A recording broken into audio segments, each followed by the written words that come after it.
The Nathan, Nat and Shaun podcast.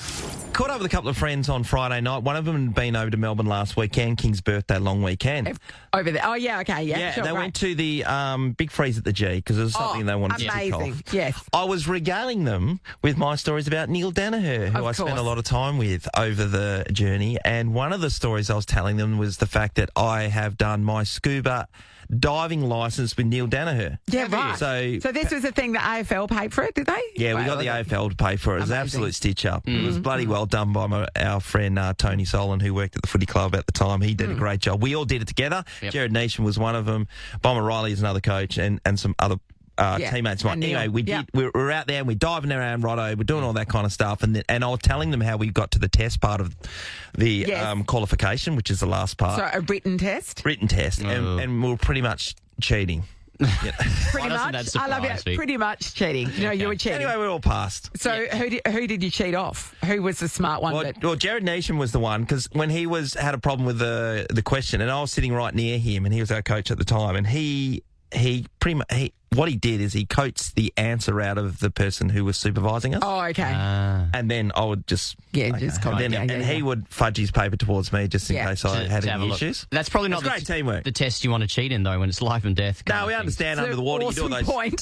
hand signs and all the rest of Oh, it. you'll be fine. You got a hand sign underwater. So No problem. cheaters never prosper. I think that's That's right. But so my friend Paul, he, unbeknownst to me, he said, "Yeah, I've done my diver's license." Yes. Him and his wife Lisa went to do the same thing, and they spent the time diving off the back of Rotto. Yeah. which is great news. So after he did that and he's passed his qualifications, he paid $500 to the instructor to take him out in the boat, and they did it. And there was 5 people who did that Yep. that particular day. Did He's- he cheat as well, or he no, did no, it he did it all. legitimately? No, legitimately. Interesting. No problem at all. Afterwards, as you do, you get like a bit of a license that says Paddy Divers. It's like a driver's little license. card, isn't Yeah, it? and you put And it has a number on it. Yeah, absolutely. Yep. So Paul went along to a diving outlet where he was getting some gas bottles filled to be able to go diving again. So he walked in there, and to do that, you need to show your Paddy diver's license. Yeah. So he handed it over, and the guy said, "What's this?" And he said, "I'm a diver's license. Here's my number on it." He goes, "That's not real." That's So this a guy fake. was just running a scam course, basically. The guy, he was And dealing pocketing with the $500 and saying, $500. you're qualified. Here you go. Here's something that I've printed out on my... Yes, That's a lot of effort. 5 from computers. the other guys. Sorry, Well, 5 people that were on board. yeah. Yes. 5 fake diver's license that the guy handed out, and you can't do that. And if you've never seen one before, you're not going to know if it's real or not. No, you're not. And you wouldn't be expecting someone to be giving you a bogus license? Did he call him out, or what happened after that? Yeah, they tried to chase the guy down. Absolutely, I don't think they definitely didn't get any He money just back. swam away. That's right. Turns out it was Aquaman. No, I don't know. But I don't know if they got online and put something up to say, hey, Yes, don't use watch out for this guy, And, yeah. just put a comment there to make sure. Yeah. But they got done. Bogus qualification that they paid for. It's not even real. That is a hectic The thing one. is that they didn't cheat on their test, so technically they should be more qualified than you. But Most they- definitely. Most Actually, you're the one with the qualification. Yeah, I know both. I'm that person. I know boats. That's That was rad, wasn't it? That's so brazen. It is, isn't it? Yeah. Because you go into all that effort. Yeah. And shocking to be able to present that to somebody and said, Here no you go, way, mate. Thanks for the $500. Yeah. All right, let's talk about bogus qualifications. Either it was like that, you signed up for a course and then you found out that it wasn't real, or perhaps somebody has said, no, I'm qualified, and then you realise that their qualifications were not the real No, deal. not at all. Scott's in Chittering. Good morning, Scott. Good morning. How are you? Good, On this Scotty. fine, foggy morning. Yeah, I attitude, know, a Scotty. little foggy. So who got the bogus qualification? What happened? That was myself. So I ended up having a 250cc bike license. You're being Yeah. chased by the cops. Cops, in the background. cops on to you now, Scotty. Yeah. Yeah, there's too foggy. I can't even see them. So yeah, I had a 250cc license, and I met this guy. If you paid him $500, he'll give you your open class license. Yeah. You Yes. could ride any bike. Yep. So I went to his house, paid him the money. A week later, I ended up getting my open class license. So he was working for the transport people, but probably like a month down the track, I had a phone call. I had a knock on the door from the police and they ended up taking my licence off me, and then he went to jail.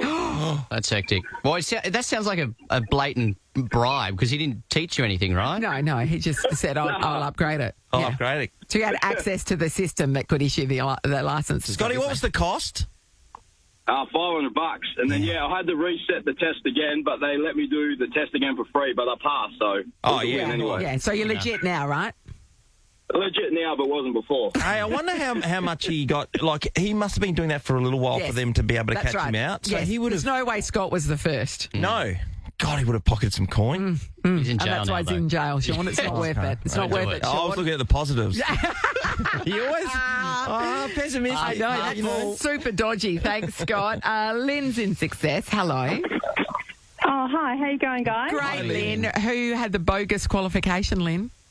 Well, my daughter did, and what it was is she worked at a department store after school and on the weekends, and she got sick of doing Thursday nights. So she said, Mum, the next couple of Thursday nights I want to go out with my mates. Can you make up a story for me? I said, right, well, tell them you're doing a cosmetics course, a cosmetician thing, Yep. and you've got exams. So so she did that, and she got out of 2 weeks' work, and then the boss said, can I have a look at your certificate? So she comes home and she says, Jesus, now we're in trouble, Mum. So anyway, I went and got some fancy paper, made up a beautiful certificate, took it in, and the boss said, that's fantastic, Claire. Do you think you could do a makeover for me and do my nails on the weekend? And so she was so terrified. But then the boss got the sack because she was stealing. So luckily my daughter got out of having to prove that she didn't have to fake herself. There's a lot she going didn't on have in to do this the nails story. and stuff. There's many levels of dodginess here. Including- I know. Lynn, the fact you very are lucky. aiding and abetting your daughter to do the very wrong no. thing, to commit fraud. No, Mum, what do I do? I'm very Cheat more? bad. I'll get the fancy paper. We'll make this work. Oh, yeah. Well, I mean, I did all her assignments when she was at school, so I mean, I was already there. Oh, Lynn, you're invested. Lynn, what are you teaching this child? Amazing. I know. You're a Well, great she's a mum. big girl now, so Yeah. yeah. I think so. You're basically AI before AI was around. Mum AI. Oh, good on you. Thanks, Lynn. Marcus, hello. Marcus. Hey, Marcus. Marcus. How are you going? Yeah, good. All right. Well, when we think dodgy qualifications, we do think you. What have you got for us? Thanks for that. Well, I was actually legit at the time. That is back when I was in the police, and I wasn't working. I was actually it was a weekend just driving home from somewhere, and this guy in a security car. He must have been watching too many cheap movies. But anyway, he put this orange light on the top of his car and indicated for me to pull over. And I'm waving at him, going, "Yep, no worries." And I kept going, and then he wound his window down. He goes, "Please, I need you to pull over, sir." I went, "Okay, well." That's interesting. You've got no right to do that, but I'll amuse this for a bit. So I pulled over, and I get out of the car, and he goes, "Come on, please step off the road," and very police-like. And I said, "Mate, what's going on?" He said, "You were going about 10 kilometres over the speed limit." And I said, "Oh, that's interesting." I said, "Can you show me how you read that?" And he goes, "Oh, I was just driving behind you the same speed." And I said, "Okay, well, that's fine." I said, "So what's happening here?" And he goes, "Well, mate, it's your lucky day today. I am going to let you off." And I said, "Well, unfortunately, it's your unlucky day." He said, "What do you mean?" And I showed him my badge. I said, "I'm a police officer, and you're under arrest for impersonating an officer." Yes. Yes, Marcus. Yeah, it backfired. And, I called up a van. We had him arrested, processed him. He went to court. And it turned out I wasn't the only person that had happened to by this particular person. I won't mention the security company he worked for, but, it was a bit of a power trip that sort of stopped real quick for him. Oh, that's great. Ross, you were looking for one. These Yes, fake cop fake cop. stories are out there. And the orange light, what was he thinking? Yeah, I know. Come on. I know. I mean, use your brain. At least let's make it blue. Yeah. This is the Nathan, Nat and Shaun podcast. Saw a story last night from the Hobart Mercury newspaper. Yep. They posted on Facebook, but they have a paywall, so I couldn't read the story. So I went to the comments to find out what the story was. So you have to decipher the story via... Yes, Oh, well through the done. comments. That's right. This is my dedication paywalls. because this is the headline: Popular footwear, the cause behind numerous mountain rescues. Numerous. Numerous, and I'm like, what could the footwear be? Okay. Now, they're talking about Mount Wellington, which is that big mountain that looms over the top of Hobart. Yes. And The wrong hiking boots or something like that, some sort of footwear. they are wearing Ugg boots with no traction. They get mud on it and then they twist an ankle and have to be rescued, and they have seen it numerous times over the last few years. People going hiking up a mountain in Ugg boots. Can I ask a quick question? I don't know if you got the info from the comments. Ugg boots, are we talking those like soft furry ones? Yeah, Ugg Ugg boots. boots. What do you think an Ugg boot is? I thought like you meant, when you told this earlier, I thought you meant Wellington boots. No, Mount Wellington. What are they doing? Mount Wellington Okay, in now, Ugg boots. Only half Ugg listen when you talk. boots. Well, of course, That if you're is- going to climb a mountain, you're going, I want to keep the feet warm. Yeah, because it's cold. Tasmania's cold. If that shoe gets wet, instantly it's uncomfortable. And Yeah, also they've got no grip. what are they They're doing? pretty much Ugg boots. Controversial take. Shouldn't be worn outside. You know what I mean? Yeah, they're just for a short walk, like a driveway walk. Yeah. Can you wear them for the shops? Because a lot of people are doing them these days. A lot of people do, but I don't think it's right. I think the short ones, if they're long Ugg boots that go, halfway up the Your knee, knee highs. they're home only. We can wax lyrical about whether you wear them to shops. Maybe you can wear them to the football on Saturday night. You can't wear them up a mountain. You can't now. Yeah. You No. can't. You can't wear them It's up the a wrong mountain. equipment. Yeah, we want to talk about the wrong shoes. It's very shoe specific, I know. But if you're wearing the wrong shoes for the occasion, it can be very problematic. Now, this has happened to you before. Yes, because when I was about 15, my cousins and I were down, they came down to Esperance to stay for those school holidays.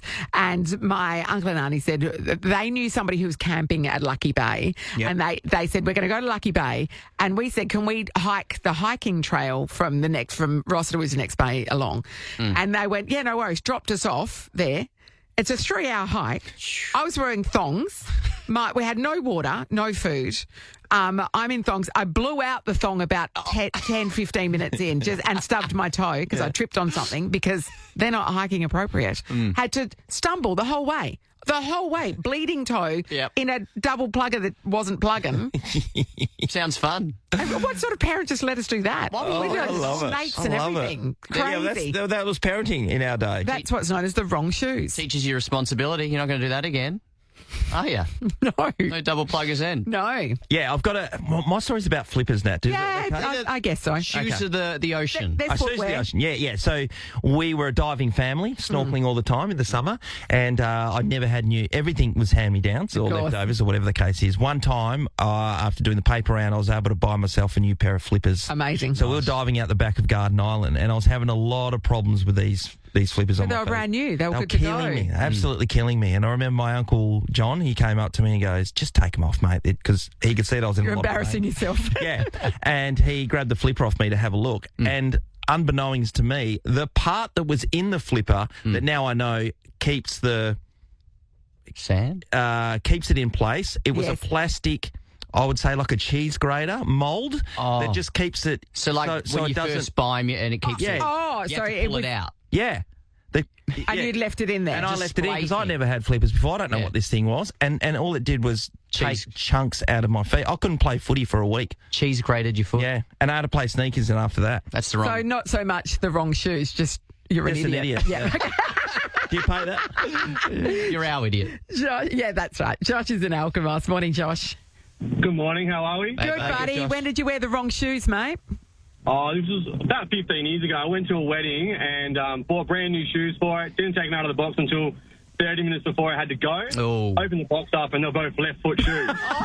Oh, Josh. So what did you wear them? What'd you do? So for some reason, when I was young, I thought I was really cool with all the outfits I was wearing. But the shoes I used to wear were these like bright red Asics like all the time. Yep. Yes. So I had to wear these bright red Asics to this wedding. Looking like an Eshay. I probably started the trend back then. Yeah, you did. You did. Josh, you chose to do that over just borrowing like your groomsman shoes and one of them could cop it? Oh, to be fully honest, I think I was like 14 at the time. I just stressed out and thought, no, I can wear these. I'll pull them off, and I did not pull them off. Good to know. I Good don't- to know it's a bad yeah. idea. That's one wrong shoe anyway. That's wrong shoe, Yeah, yeah. brutal. Thanks, Josh. Courtney's in Canning Vale. Hello. Hello, how you guys going? Good, Hi, Courts. Courts. When were you wearing the wrong shoes? So I was on my honeymoon. It was during COVID time, so we only had to go down south. But we climbed up the Gloucester tree. Yes. And I remember there was like metal rods. So I took my rings off. Didn't want to get them scratched. Yeah. But then I wore like flip-flops. Yeah. And as soon as I started, I was like, "No, this is the wrong idea." But I committed, so Yes. climbed all the way up, all the way down, and my feet were wrecked by the end of it. Because it put a lot of pressure Yeah. on a small part of your foot. You need a sturdy soul to climb the Gloucester tree. Yeah. Yeah. Oh, Yeah, the Connie, thing about thumbs aren't it is gonna work. once you make a good point, Connie, because once you start, you can't. It's like one direction, really, isn't it? You can't really turn around, can you? Yeah. Brutal. Yeah, that's great. Yeah. That's not good on your feet. Yeah. Don't climb the Gloucester tree in thongs. We're learning lessons today. Lindsay, hello. Hello. Morning. Hi, Lindsay. Good morning. Talk to us about wearing the wrong shoes. What happened?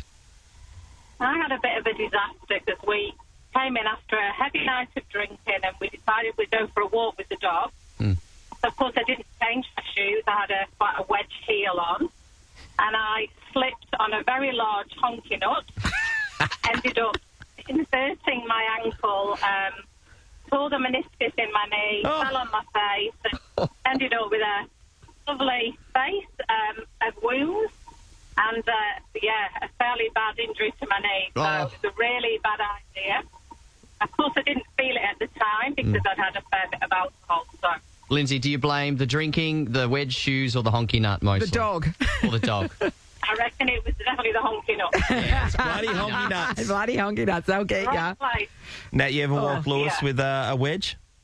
No. It's not quite the right attire, No, is it? I always do just, like I have before gotten home from somewhere, like an event or whatever, and I've had to walk in because he gets an evening walk. Yep. And I have changed out of the shoes I'm wearing into something more appropriate for walking the dog, but left the outfit on.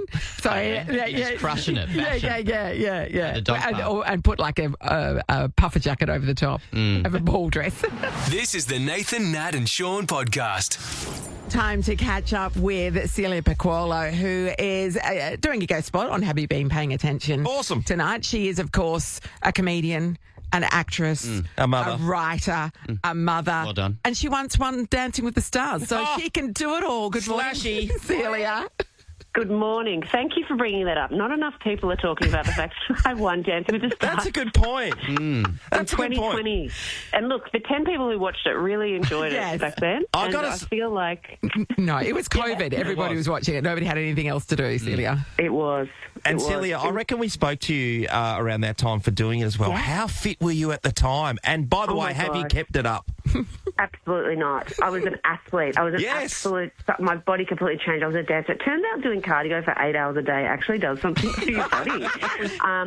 But then, brutal. So I bought all of these incredible outfits. I'm like, bikini, yep, beach Yes. ready, let's Yes. go, get out there. And then COVID. And I sat on the couch for 2 years in Melbourne and just stacked it straight back on. And So, got no. pregnant in there too, as And well. then got Yes. pregnant and then had a baby. So unfortunately, I've got a cupboard full of clothes that I'll never fit back into, but I keep them because just in case, you know. You never Isn't it know. ridiculous that we do that? You ever keep clothes that are too small for you? Because you're just like, one day, maybe, like I've got stuff in my wardrobe that I'd have to lose a couple of ribs and an arm to get Yes. back into. But I keep them just in case. This is every woman ever. Yeah. Keeps at least one complete outfit but that I they have will to say, never wear. I've got to catch up on the new series that's just started last night, I think, and my friend Felicity Ward is in there, and Yes. Phil McCullough, so I'm very excited to check out the new Dancing with the Stars. And judge them from my couch. Yeah, Go well, on. absolutely. Oh, yeah, I could have done that. Yeah, well, you did do it. This is the thing. know, you're a winner. You're, of anybody to comment, you're the one. You're fully qualified. Celia, I was looking at some stuff about you online. Firstly, I love you in Utopia. I watched that cover to cover. Oh, yeah, cracking show. Thank you. There's a headline that I just wanted you to explain. It said, Celia visited a goat doof in Tasmania. Oh, A goat. I sure did. Can you explain Of course that? I do. Oh, well, I mean, I kind of don't want to, just to leave it in the air, just to leave it to Okay. people's brains. But I will. Basically, the lovely people at, Tourism Tasmania Yes. said, hey, they're doing this campaign which is trying to just inform people about how great Tasmania is at winter. Sure. Because, a lot of people don't like winter, but Tassie in winter, they just have a lot of great fun things to do. And regardless, everything in Tasmania is beautiful or delicious. So I'm like, yes, please. So they sent me down there to do a bunch of activities that are real people can go and do. And the goat doof was no shit. Is these people in their family home at the back of their house. You can take a bunch of friends, drink wine, listen to a DJ and party with baby goats. I'm like, yeah. So it was me in a paddock last. drinking a glass of wine and a DJ decks just doofing out to with a bunch of baby goats. What do the goats do? And the goats do normal stuff that you do at a music festival, pee on the grass and, Oh, they're going right off, and Ross. roll around in some mud, Do they? What's the setup like? Is it, like plastic chairs around a Fire pit? Chairs. And they bring out, and this is the thing, in Tassie, it's the most beautiful food. They bring out these incredible, handmade cheeses and crackers and wine and food and all this stuff. And then there's DJ decks with vinyl. So the guy, I've forgotten his name, I'm a terrible person, has all of these, whatever type of music you're into, and you get to spin some wheels, what do you call them, records? Yes. Wheels. Yeah. In front of all of these baby goats, and you can go in and you can dance with them and pat the goats and meet the goats, and it's just their house. Like, it's really fun. So that was one of them, and then another one, these are the experiences that you can do. I went and hung out with some Tassie devils. Nice. I keep wanting to say tigers or something. Tassie devils, and another one I went mountain bike riding, which I was like, I'm going to injure myself terribly. Definitely, collarbone. No, but in the mountains. So it was a really fun experience. And the thing is, as a toddler mum, my life is organising activities for my 2-year-old. So it was so refreshing to someone go, hey, do you want to come and do an act? Can I organise an activity for you to just turn up and do? And I'm like, yes, please. Just that quickly, is so good. The DJ at the Goat Doof Doof was DJ Brad, a man, a myth, a farmer. Thank you. There you go. Man, a myth. Take that, David Guetta. I hope you're doing collabs everywhere. Oh, that is so cool. Hey, Celia, last night Facebook served something up to me that was you telling the world about how you could have had a major role on Bluey. I know what this is going to be. I forgot that this story has broken. I know, and we just spoke to Miff Warhurst last week, of course, because she plays Aunt Trixie. Oh, and you could be the biggest thing in the world. Think she knows. Yeah, This is an amazing story. Look, you've got my new stand-up special from last year is available on ABC iView right now if you want the full show. I'm not going to do the whole bit. No. But the story is, it's taken me a long time to be okay. So in 2017, before Bluey existed, all right, before it was a thing, we all know it now because it's the biggest show in the world, but before it was a thing, they went, Celia, there's this show that we're trying to make and we would like to offer you the role of Chili, the mum, in Bluey. That's huge. I know you're all thinking, how could you turn that down? So how could you be just seeing, the billboards and the parades, and you just kick yourself in the face and the bum every single second of every day that you turn down the biggest job in the world. And it gets worse because I didn't turn it down. I said, yes, please, I'd love that. And I recorded a whole episode, and then I got fired. Oh no, that's what a terrible Chili. It's not going to work. It's huge. So it was 2017. I was only okay telling people last year is when I came out with it. Yep. Because I realised, because obviously it's almost treason in this country to say anything against Bluey, because it's not against Bluey. It's completely... I come off terribly. I was so bad. I was offered something and then they went, nah. Actually. Yeah, but you could have read it again. Oh, give us another go. Yeah. No. Do something. No, there was no hope. No. And then it's just like, it's everywhere. It's like, and because this is in the bit as well, because I'm a bit obsessed with Melanie Zanetti now, who is a national treasure and this wonderful person, because it's the path not taken, Yes. And it's just, I'm torturing myself. It's like watching videos of your ex's new girlfriends talking about how happy they are, Yeah. And I can't escape it. You can't escape Bluey. It is the biggest show in the world. And just every time I see a toddler with a backpack or another jumper or another movie coming out or whatever, it's just like, But you know what? I won Dancing with the Stars in 2020. Yeah, exactly. Don't worry about it. Celia, I reckon we were speaking. I reckon it was David Wenham, maybe that we spoke to. Oh, and I love David Wenham. Yeah, he's so great. Was he almost in Bluey? No, he was. I think he had the role in Game of Thrones. Oh, he couldn't tell us what it was. But it was. We were. Yes, we figured it out. Yes, and it was. He had to turn it down for visa reasons. Yes. I think they couldn't get a visa fast enough. Yeah, and he wasn't too. Well, at the time he was like, oh yeah, I think this would be all right and whatever. But whatever. I didn't get the chance to do it. Yeah. That's the thing. I'm obsessed with these stories. I absolutely love them. There's no Game of Thrones lunchboxes, are there? Matt Damon? No. Well, this is the thing. Bluey's bigger. It's 20 times bigger than Game of Thrones. That's how big it is. Game of what? Yeah, exactly. I think Matt Damon or something turned down 10% in Avatar or something. They're good, aren't they? They're good stories. Yeah. That's the way I roll. So you're in good company, is what we're telling you. Yeah. And you gave it a shot. They didn't want that. But the thing is, as a comedian, it's actually better for me because my job as a comedian is easier if my life is terrible. Correct. Do you know what I mean? You don't want. It's not funny to hear me go, guys, I have the greatest job and the biggest show in the world. Yeah. I'm the most famous. Everything is That's great. true. So it's not funny that I got a job that I really wanted. It's funny that I was shit at something that ended up being the biggest thing in the world. So swings and roundabouts. Yeah. And then went on to win Dancing with the Stars. So, you know. That's right. Yes.